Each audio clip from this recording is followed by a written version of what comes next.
Welcome back to another episode of Man versus Marriage. Thanks for showing up. You know, when you show up and you listen and you put a little action to it, you're going to be just surprised out of your mind at how things in life begin to change. And here's a quote that Jim Rohn said, which Jim Rohn is Tony Robbins' mentor.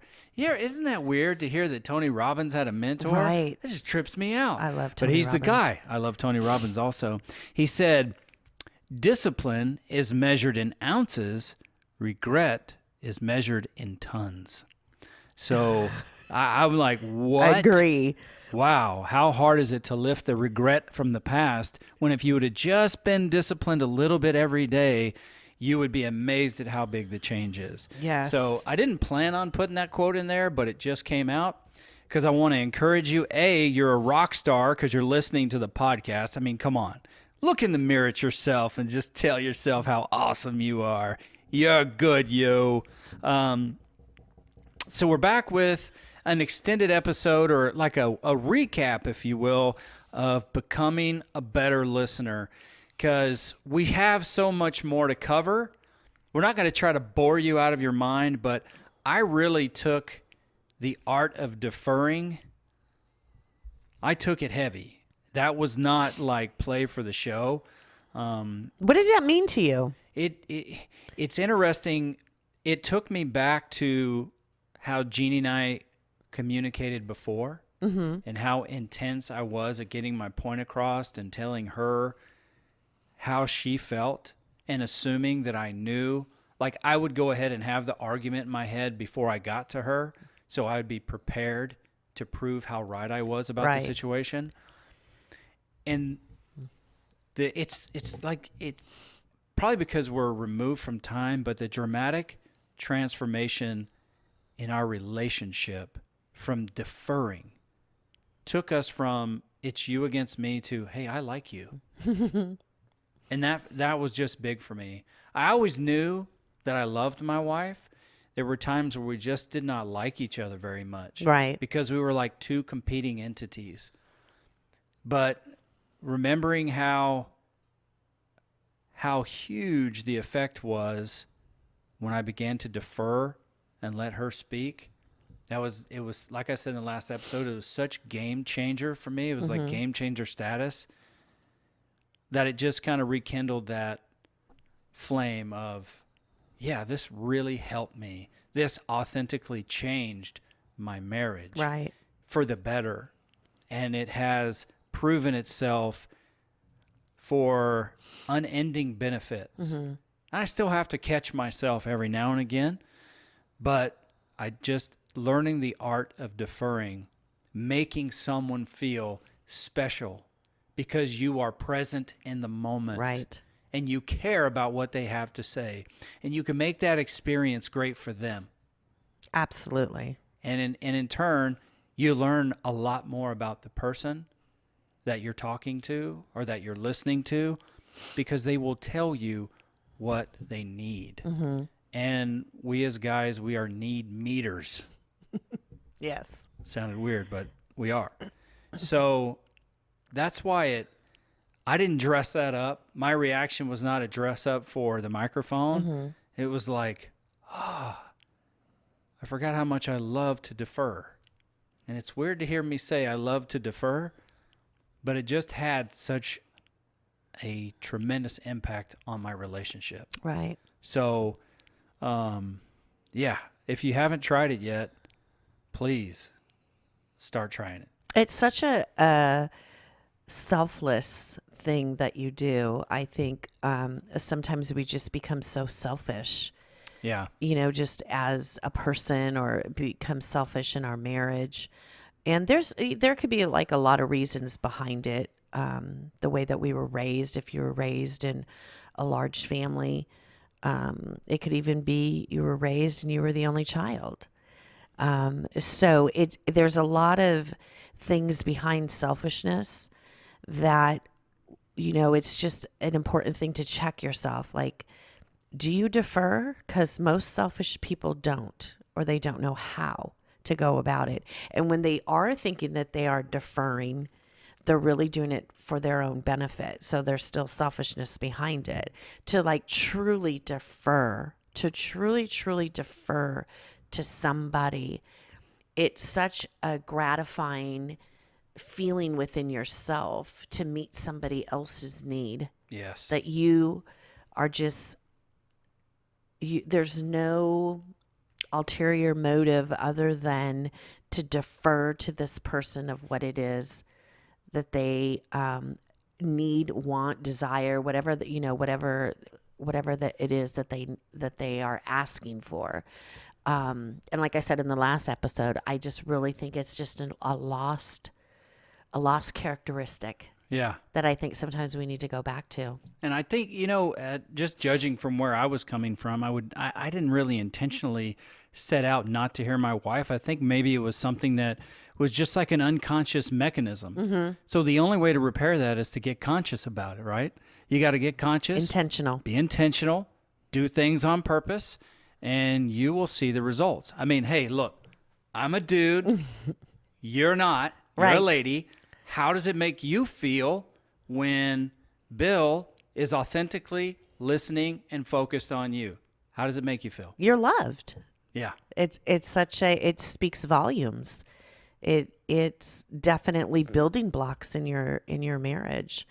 There's trust, there's respect, there's so much that goes with it than just, oh, he's just listening to me. There's so much more that goes along with that it builds your marriage. It's what your marriage is built on. Yeah. And like I've said before, I'm a man of faith, and what I liken it to, and if we'll just get it down to a marriage part here. We'll take it to the ground floor of a marriage. Bill's listening to you. That creates a desire and a response within you. So Correct. Then it reciprocates whatever his need is.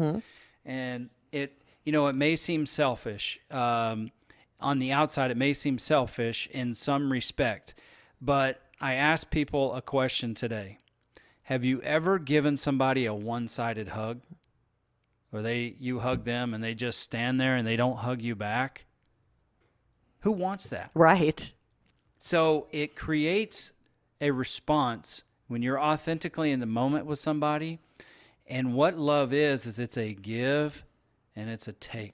So your response is whatever makes Bill feel fulfilled, you respond back with that. And so now it's like a hug for a hug. Right. It's not that awkward, what's going on here? So to me, we just kind of reference that at church. It's like, God's breath is in you, and you're giving it back to him. Well, that seems odd. No, it's a hug. It's a hug for a hug. And it's one action is creating another reaction, and they are working simultaneously together so that both parties feel fulfilled. Right. So not that I want to go religious on anybody, but I think as a guy, you sometimes need an illustration, maybe gals too. You need an illustration of what does this actually mean? Because when my wife feels loved and fulfilled, then I'm going to feel loved and fulfilled. Exactly. My needs are a little more physical, so to speak, and she handles that with happiness for me because we're fulfilling one another, that whole yin and yang type Exactly. thing. So thanks for sharing. I love it. I was telling Rita, maybe, there's a whole world's worth of lessons when it comes to communicating, and a whole show that is probably out there built on that. I'm just glad we're able to bring it to you guys because the art of deferring it's game changer status. So, Rita has quotes. I have sayings. Enjoy the art of deferring. If you experienced it, good. Let us know how it goes. So I wanted to give you guys a book idea. I'm big on listening to books and podcasts. Obviously, I'm so big on it that I started a podcast. a book that really teaches you the art of deferring is by Dale Carnegie, and it's called How to Win Friends and Influence People. And Rita, I'm not sure if you've ever read that I've book. heard about that. No, I haven't read that book, but I've definitely heard of it. Very, very impactful. And that's what I kind of connected it to, because the coaching that you did with Jeannie and I when it came to communicating and listening, that book, and it's funny you've never heard it, but that book reinforced the things that you teach. So after you get done listening to this podcast, guys, maybe you can go take a look at that book. You can get it on audio. You can get it if you like to read. It's a great tool to enhance your ability in the art of deferring. And it'll go, and the reason that I wanted to, let me just get into this real quick. And then I'll stop. No, go ahead. The reason I wanted to call this Man versus Marriage, this podcast, is yes, because of the tremendous impact the coaching you gave me had on my marriage. But I'm a firm believer that is one relationship that affects every relationship I have. If my marriage is not right, the world around me is not right, because it feels like there is something that's wrong. Something is off. So if I can work with my wife and get my marriage to a place where it's solid and we're whole, it doesn't really matter what's going on around me, because I feel invincible enough to fix whatever's out there. Anything can come at me to a point, and I can have the courage to overcome that if my marriage is in a great place. Right. If it's not, the world around me looks a whole lot more dim. It doesn't look as inspiring to overcome. So I take all the things I learn from my marriage counseling and I apply it to the other relationships around me, whether it's, in how I talk with my dad, how I talk with my mom, how I speak to my employees, how I speak to my friends, how I listen to my friends, whether I'm speaking at church, whatever it is, I take all those lessons. And for me, it was all centered around my marriage and how it got better. That's where I saw like some instant benefit to being intentional and how to change. So that was the big reason it had to be Man versus Marriage. And I know there was a lot of weird controversy, or some weird controversy over, what does that mean? Is that like you against, are you competing against? The component, or Yeah. not the component, Is it is that the competitor? competitor, right? Yeah. And so, that's why, because as an athlete, you want to put the best version of yourself on the field. So you're ultimately competing against yourself to get better. Right. Like Nick Saban, one of the greatest coaches on the face of the planet in the history of college football. To Quincy. The numbers bear that out. Yes, they do. It's like we don't care what the other teams do. We're going to become experts in what we do, and we're going to do it until we can't get it wrong. And that is, to me, why it's like a man versus marriage. My wife and I are on the field as teammates, and I am competing with this thing called marriage, and what everybody says, what it's called, what it's supposed to be, what it's supposed to look like. I'm going for it because I want the best version of myself on the field to be out there and work with my teammate.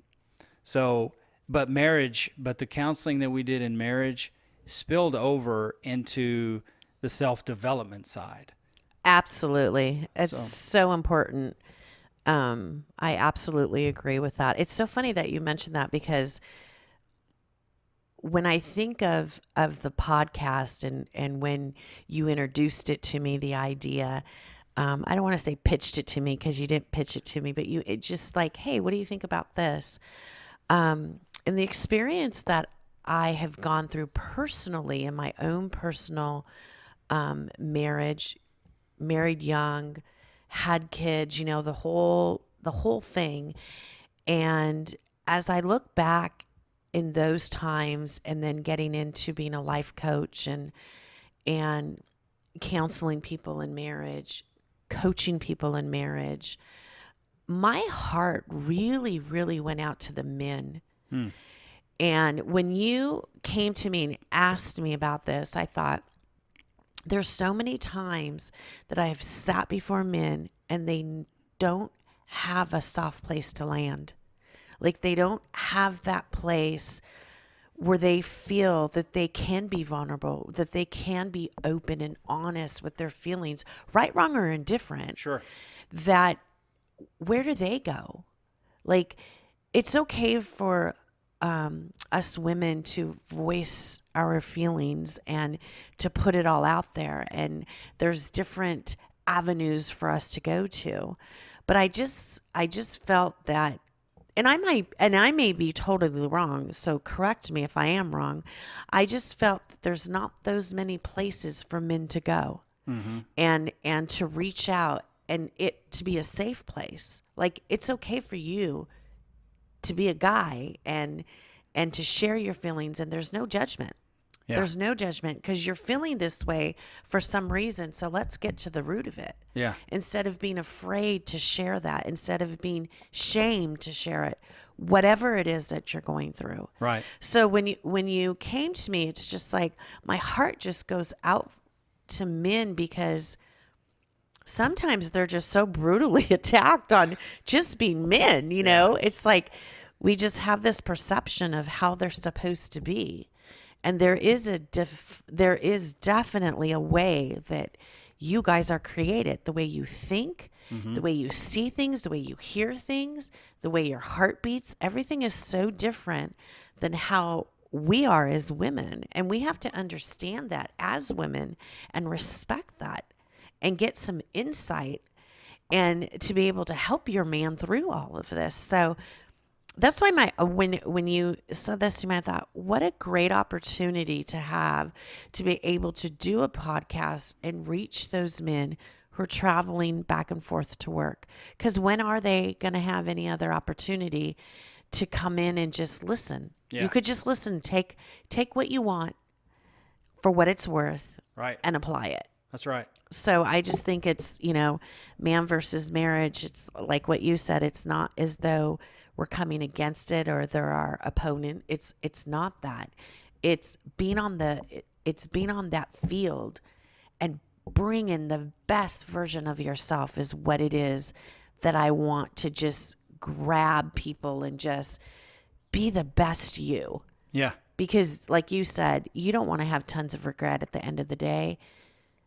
At the end of, your life, you don't want to have to say, I wish I would have, could have, I didn't. So I just think it's just a great opportunity. Why we got off into that subject, I have no idea, but I just wanted to piggyback on what you were saying about, man versus marriage and the whole podcast thing. So yeah, good insight. That's good. And thank you for sharing that with me. Yeah, that's wonderful.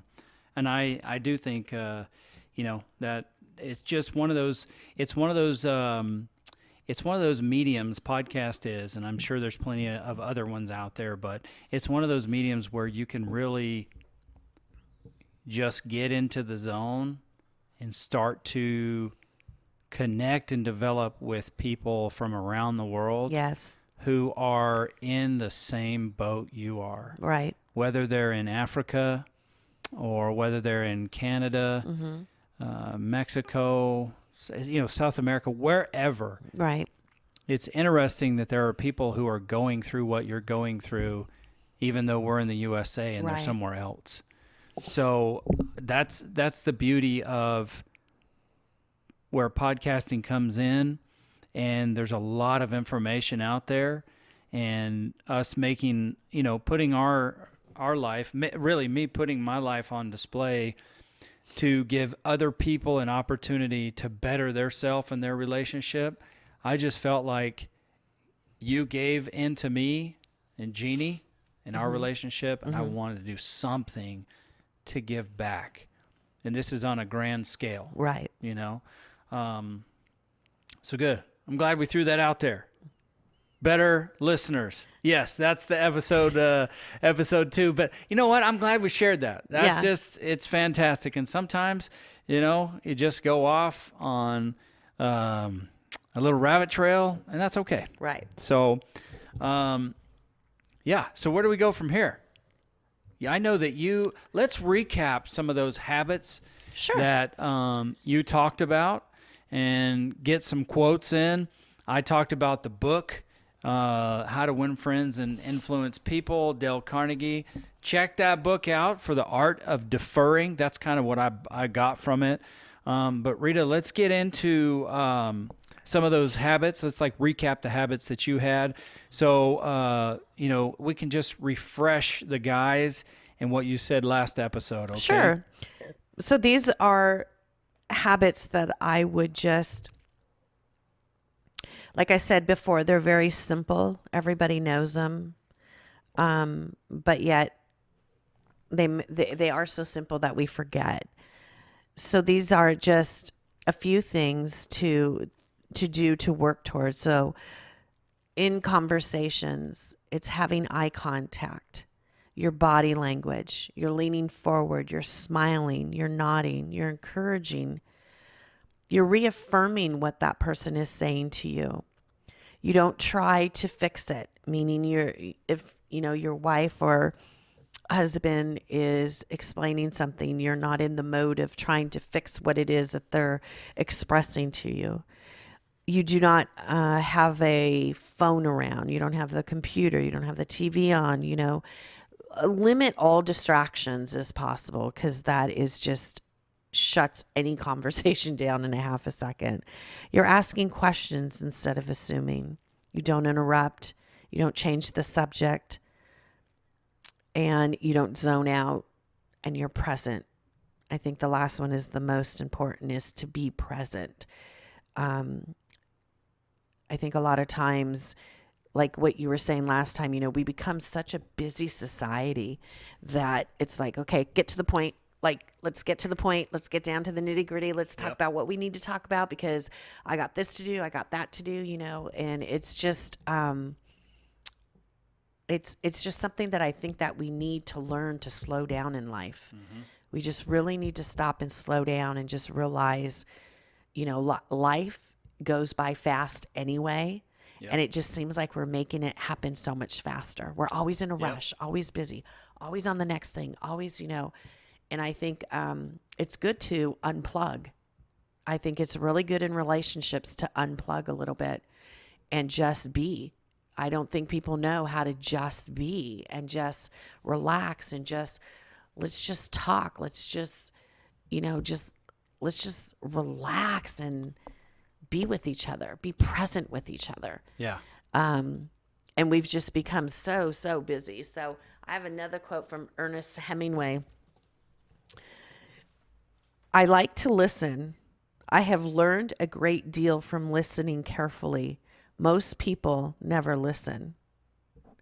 It's so true that you could learn so much from someone. I say this all the time. Just give me 5 minutes with someone and let me listen, and we could get to the root of it. Yep. Because people reveal themselves to you if you just stop and just really engage yourself to listen to what it is that they're saying. You could figure people out pretty good. You can. And those people that are listening very well, because they're not saying much, but they're constantly encouraging that person to continue. Right. Because you're trying to get information from people. It works in the workforce very well. If you can stop yourself enough to pay attention to what people are saying, you can figure people out really, really fast. Yes. They'll definitely tell everything about them if you are paying attention. Probably give you more information than you need. Exactly. Because they're so used to people not listening anyway. Mm-hmm. So, good point. Yeah. Another one is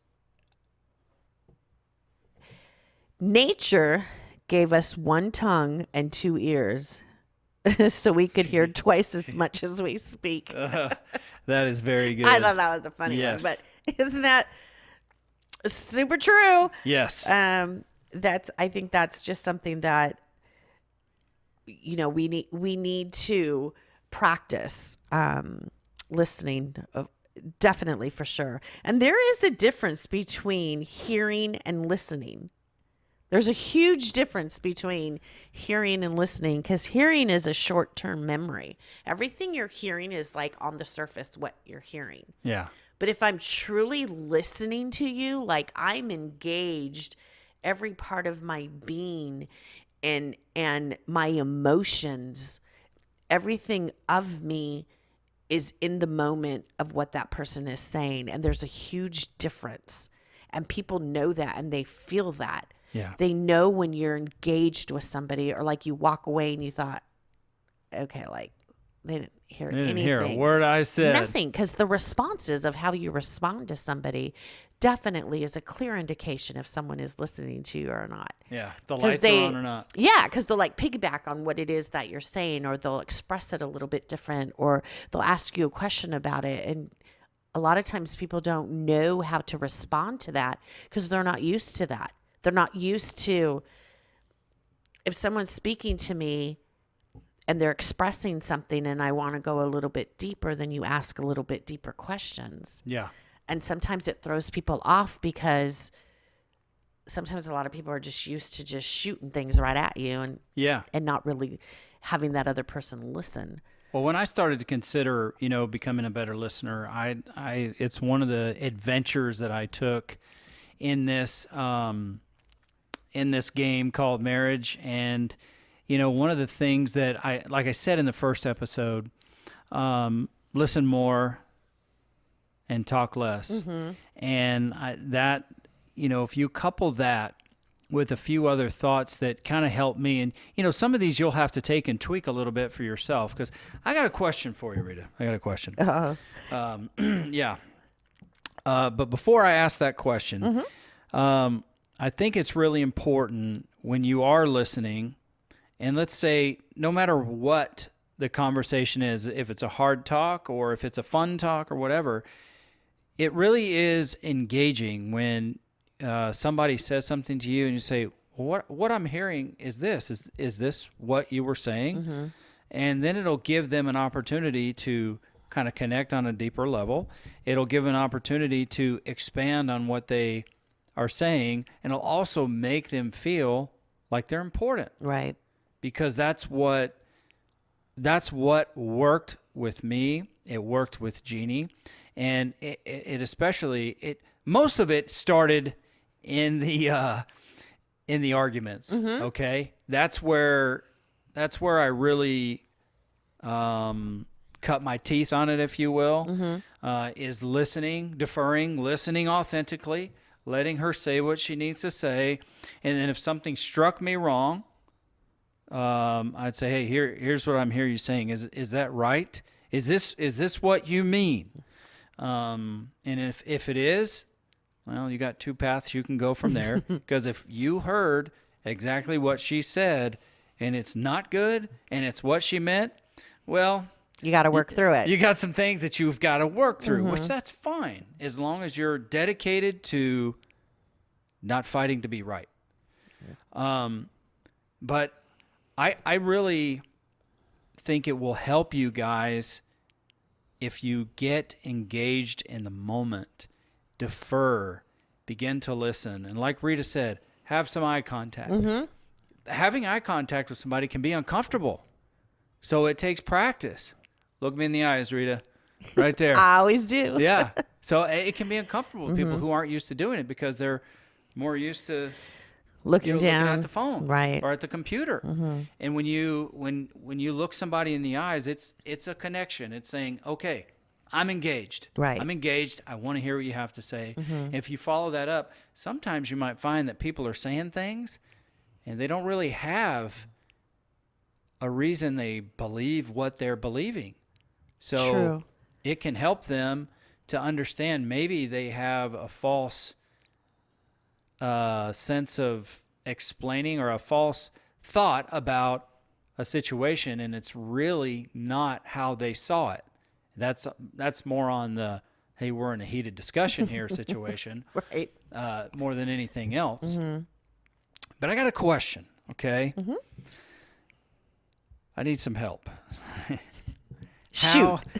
One of the toughest things when I started this thing out was how do you navigate the waters of, hey, can we just turn the TV off and talk right now? Mm-hmm. Or can you put your phone down and be present in the moment Right. with me right now? Because it's odd, Jeannie's thing was quality time. Mm-hmm. So I began to give her quality time, and it worked well. Right. But then something kind of shifted. Mm-hmm. And there was a point where she was always on her phone doing Facebook.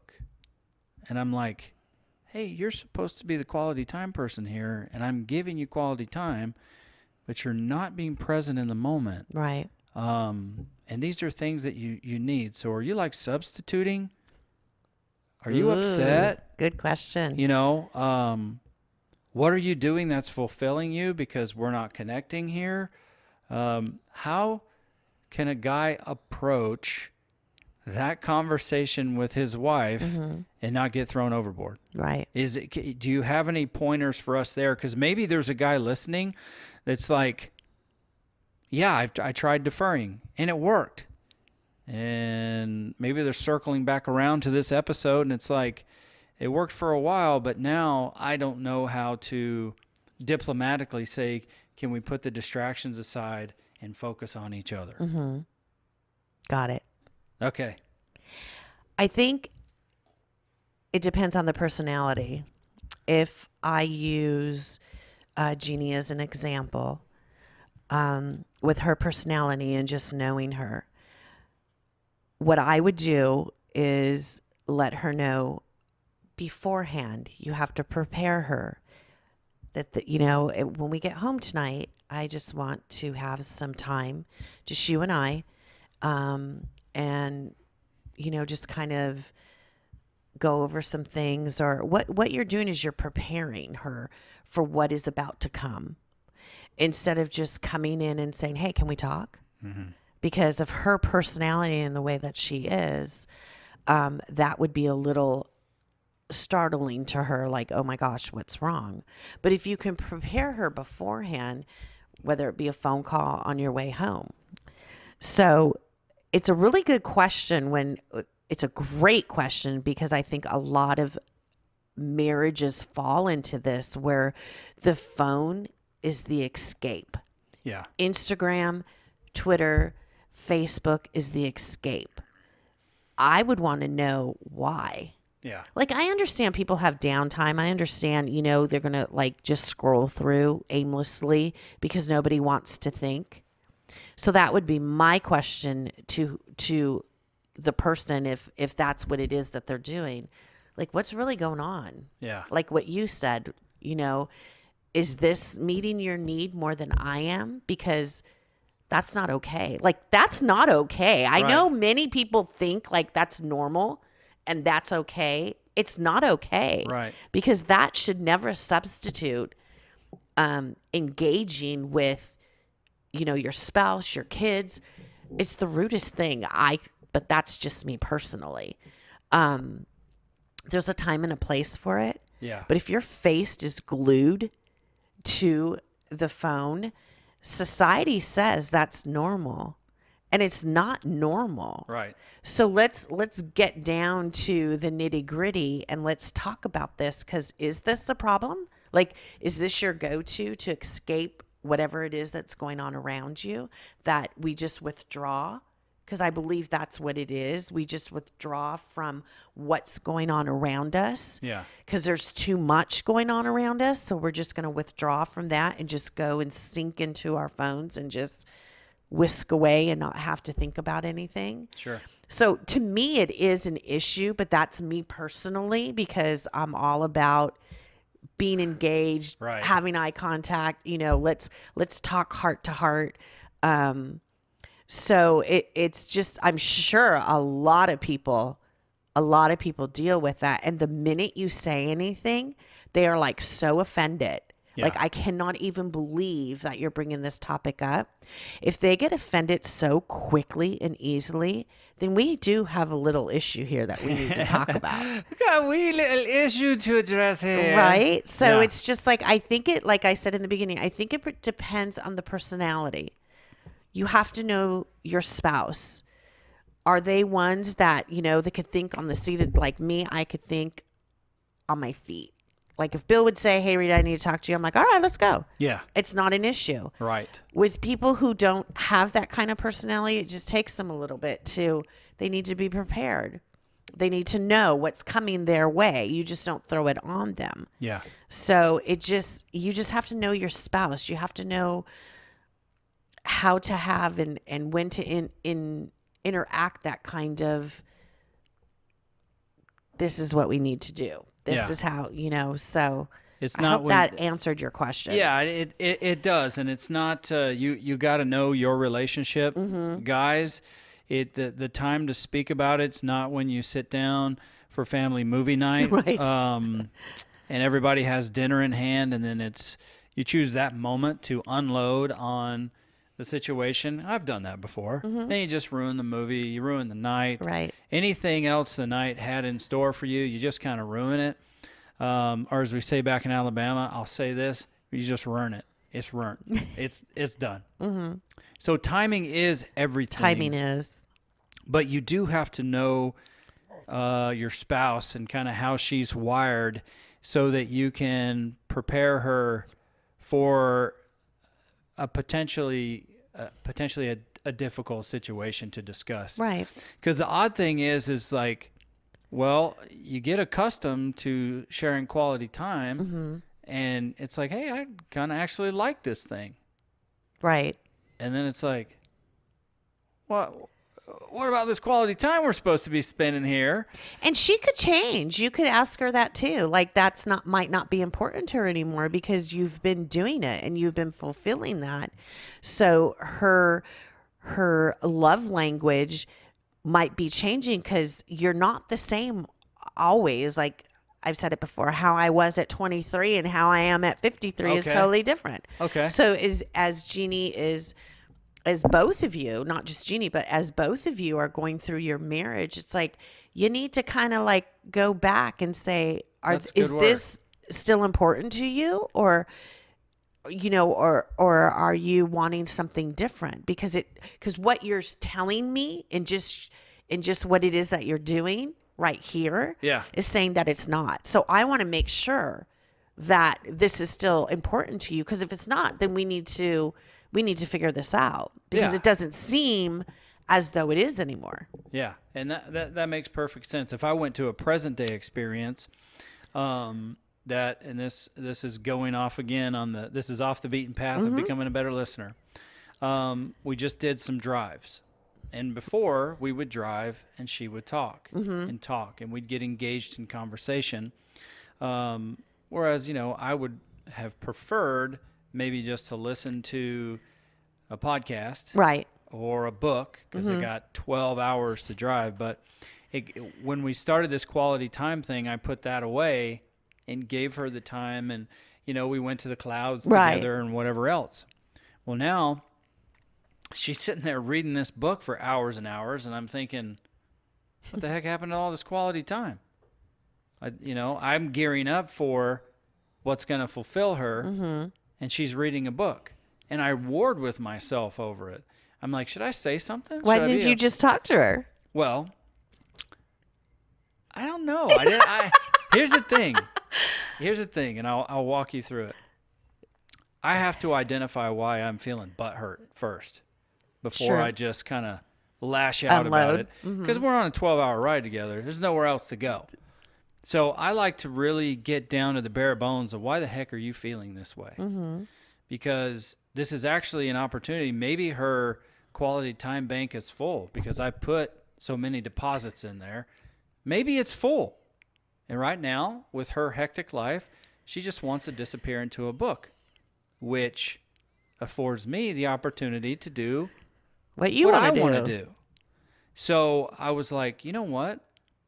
Don't knock on her for that. If she needs to talk, she'll talk. Don't be offended and butthurt. I'm a very systematic person. I'm just weird, okay? If you tell me this is what makes you fulfilled, I prepare myself before I get around you, because my goal, what feeds me, is to, I don't know, serve you, or I don't know, to help you feel fulfilled. Mm-hmm. I love that with family, with friends. I love to enhance people's lives. Right. So I was like, no, stop everything. Okay. And that's something I've got to do in my life, which is a stop everything moment.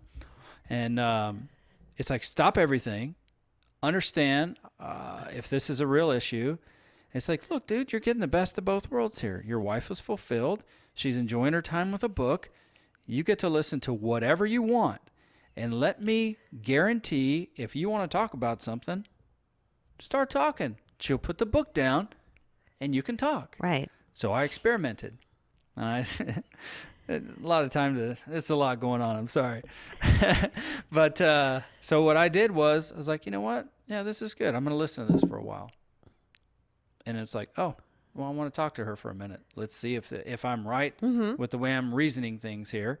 And it's like, hey, blah, blah, blah. Book goes down. She's engaged in the conversation. She's talking. And I have the best of both worlds. Yep. That's what you work towards, right? A happy, fulfilled wife who is happy just to be there with me, put her arm on my leg, just having me there. Just to be. And then I can just do whatever the heck I want while I'm driving the car, whether it's listen to sports, music, podcast, Joe Rogan, whatever it is, I can do that there. And I don't have to do anything. It's a beautiful place to be. It is. And that's why I didn't say anything initially. Because, your voice is going off in my head, Rita. That's what happens. And it's like, okay, why the crap do I feel this way? Because I don't like having any between Jeannie and I. But I was able to work through it. Right. And my ride got that much better.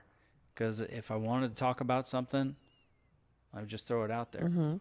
But that was like almost like me taking away Jeannie's ability to change. You can't be a different person. Right. Not today. So yeah, I work so hard to help you with the person you are. What am I supposed to do now? So, exactly. But I was excited to bring that to the studio so that you could help work me through it. I was fortunate enough to kind of get through it. Right. But to get your perspective on that. I think that's what happens in marriage. You're constantly evolving. And when it does happen before your eyes, a lot of times we don't know how to handle the change. Yeah. We don't know what to do with the change. Whether it's your spouse changing, you changing, because our tendencies are to go back to what feels right. So in that awkward moment, even though it's not really awkward, it's just different. Right. And you have to recognize that and don't take it personally. Correct. That, like, what's going on here? This is what you wanted. This is what it is that you both work towards. Right. That you're both fulfilled, that you're both meeting each other's needs. So you, in those moments, have the ability to just sit there and just be. No one needs to say anything. Right. It's such a great place to be in your relationship, because it's not like when you're younger in your marriage, in your relationship, you're not like trying to, like, I wonder what she's thinking. I wonder what she wants me to do. Should I do this or should I do, that you're constantly like having this inner dialogue going on inside of you where you can just shut that all out now and just enjoy each other. I just enjoy looking at you and sitting with you and singing next to you. And I mean, really, for me as a guy,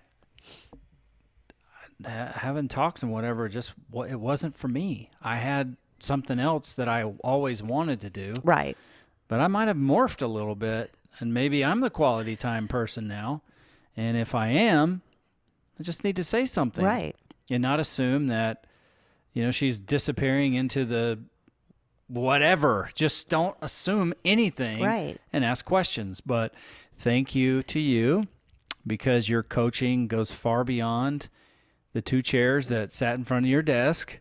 And it even goes beyond this podcast because I was able to work it out with myself and say, look, you have the absolute ideal situation here where you're fulfilled, your wife's banks are full. If there's another bank that's a little empty, dive into that bank. Right. And fill it up full of money. You have conversations. Yep. In regards to that. So, how'd I do? Good. Yes. You worked through it. Yes. You didn't assume. I started to. Well, yeah. You know, but you caught yourself. I had to take my foot off the gas there, you know?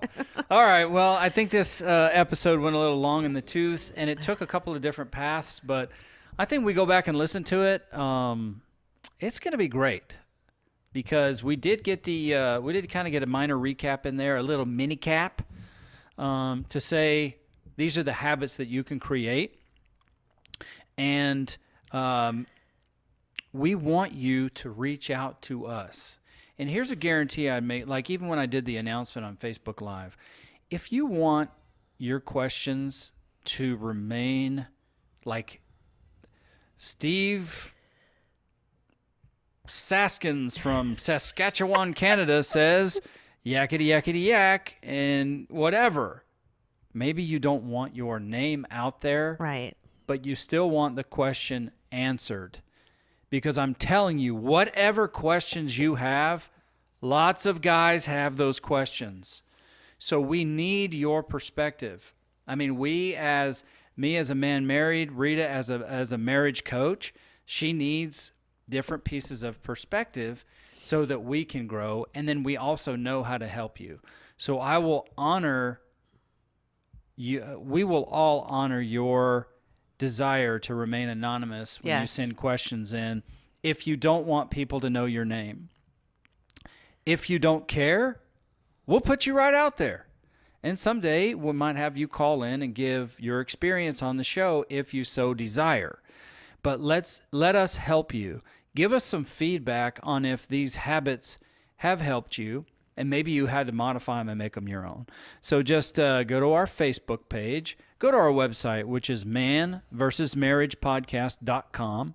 So that's manvsmarriagepodcast.com. Nobody can see me write this with my finger, but it's out there. He is. I am. Or you can go to our, you can just email us at manvsmarriagepodcast@gmail.com. I'm ill-prepared. I do not have our Twitter, our Instagram, or our Facebook sitting in front of me, but we'll get it in the show notes. So reach out to us. I hope you enjoyed this episode as much as I did. I got some coaching in the moment, which is always a plus. We got some words out there about what man versus marriage really means to us as individuals and a team. Got those habits out there, got some great quotes out there, and all this because our heart is for you guys. We want you to have a good, happy, fulfilled marriage, and it will spill over into other parts of your life. Yes. So if you're an Alabama fan, you have a better chance at succeeding. I just want to throw that out there. Roll Tide. Until the next time, Rita. Until next time. We'll see you then. Yes.